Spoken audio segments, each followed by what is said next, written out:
de vuelta Donald Trump. Bueno, vamos a ir a Varsovia. Hoy se cumple un aniversario muy importante para el devenir del mundo, que tiene que ver con los 80 años de la liberación de Auschwitz, el campo de concentración de los nazis en Polonia, el más emblemático de todos. Hania Wojtaszek es periodista polaca, vivió muchos años aquí en la Argentina y se especializa en cuestiones vinculadas a la Segunda Guerra Mundial. Hania, buen día. Buenos días, ¿cómo están? Bien, bien. Bueno, ¿qué tipo de recordatorios va a haber hoy? El día de hoy está casi, en realidad las últimas 2 semanas ya están casi puestas en foco con respecto a los eventos del día de hoy en el campo Auschwitz-Birkenau. Ustedes saben que hace 80 años que fue liberado y a partir de las 9 de la mañana comenzó una especie de oraciones frente a la pared del pabellón número 11, que se conoce aquí como el pabellón de la muerte, la pared de la muerte, con la presencia del presidente polaco Andrzej Duda, y diferentes representantes de diferentes colectividades, especialmente, obviamente, la colectividad judía, en una apertura de lo que va a ser todo el día de hoy. El acto principal, que va a durar alrededor de 90 minutos, comienza a las 4 de la hora de Polonia, serían las 12 en Argentina. ¿Y qué pasó con la presencia de Benjamín Netanyahu, el primer ministro israelí, finalmente, que no viajó a Polonia? No, en realidad fue todo un problema diplomático, pero creo que fue más que un problema diplomático, fue un problema a nivel sociedad en Polonia, porque el presidente de Polonia le envió una carta al primer ministro polaco hace alrededor de unas 3 semanas, solicitando que si Benjamín Netanyahu quisiera venir en el día de hoy para la conmemoración, que le dieran una especie de carta verde y que pudiera entrar y salir del país sin ningún tipo de problema.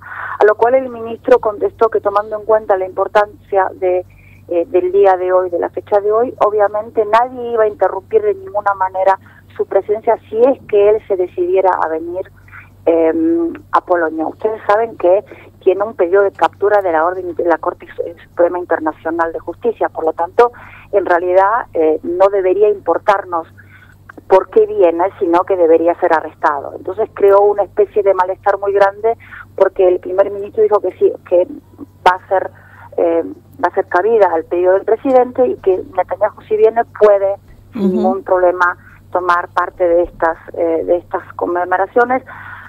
Suma no llegó, no va a venir, aparentemente nunca tenía la intención de venir, porque bueno, hay mucha presión por parte de la oposición y hay mucha presión de órganos internacionales que si llegara a aparecer en Polonia, que fuera arrestado. Una paradoja enorme, ¿no? Pues sería el presidente de Israel en el 80 aniversario de la liberación del principal campo de concentración de los judíos del nazismo, montado en este caso en Polonia, impedido de participar porque está acusado él ahora de crímenes de guerra por lo que fue la respuesta de Israel al ataque Hamás del 7 de octubre, ¿no? Entonces, sí. Ahora, Hania, te quería preguntar, porque leía un artículo que publicó un historiador argentino, Ezequiel Adamowski, en el diario AR el fin de semana, muy interesante, que es que todas las ultraderechas hoy son grandes aliadas, ¿no?, de Israel en el mundo. A su vez, Israel lo que denuncia es que hay un nuevo brote de antisemitismo en el medio de este 80 aniversario de lo que fue el Holocausto.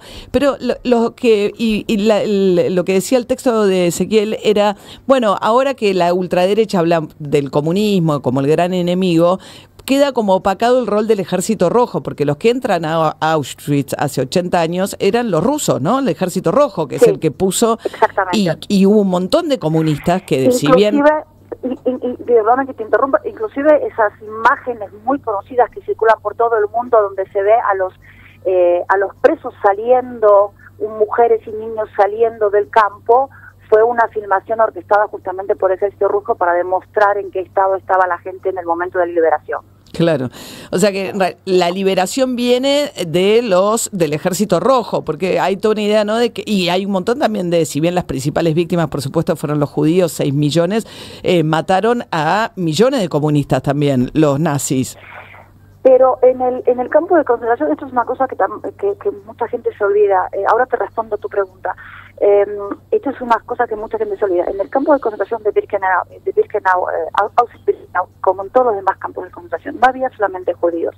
Los campos estaban divididos por sectores, por nacionalidades. Obviamente la mayor cantidad de presos o de víctimas eran justamente los judíos, pero había gente de todas las nacionalidades. El otro grupo que también fue muy sufrido eran lo que en ese momento se llamaban los gitanos, claro. Que eran gente de Rumanía, y obviamente había polacos, había inclusive mucha cantidad de alemanes. Obviamente las grandes víctimas fue el pueblo judío, pero había gente de todas las nacionalidades.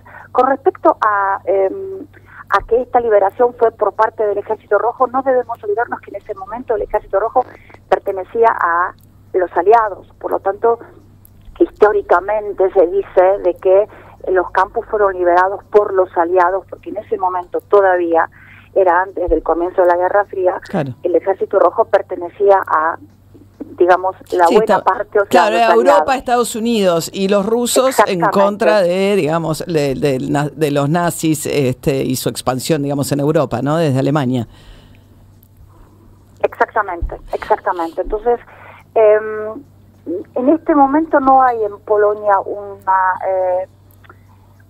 problema de la ultraderecha con respecto a la nueva ola de antisemitismo que aparentemente se está pasando por el mundo, básicamente porque la ultraderecha en Polonia está preocupada en este momento en hacer puntos en otros lugares, como el problema de la inmigración ilegal. Nosotros tenemos un problema gravísimo en la frontera con Bielorrusia, donde llegan aviones del Medio Oriente contratados por el gobierno de Bielorrusia como una forma de desestabilizar el país. Esto comenzó antes de la guerra del 2022 con Ucrania, y traen gente y los tiran en los bosques, a los cuales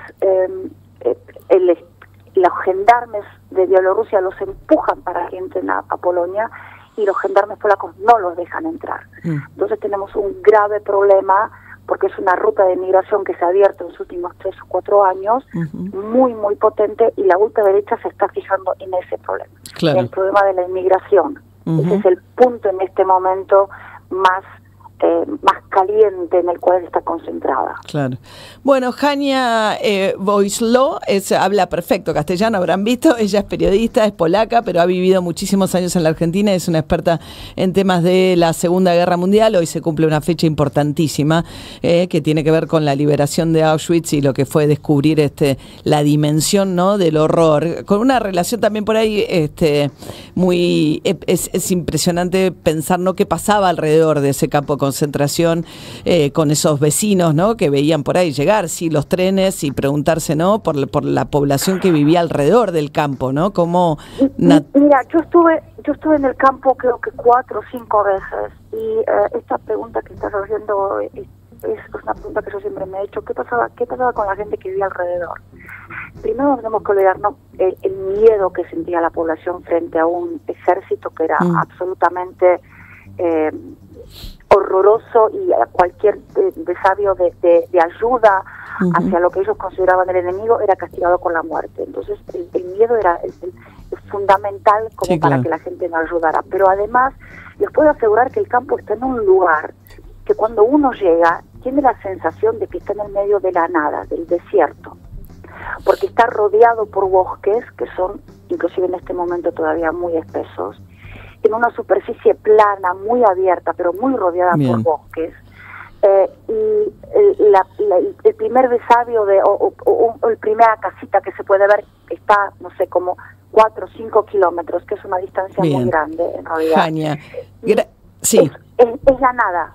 Bien. Hania Wojtło, muchísimas gracias, Muchísimas gracias. Hasta luego. 5 minutos faltan ahora para las 7 de la mañana. Urbana Play 104.3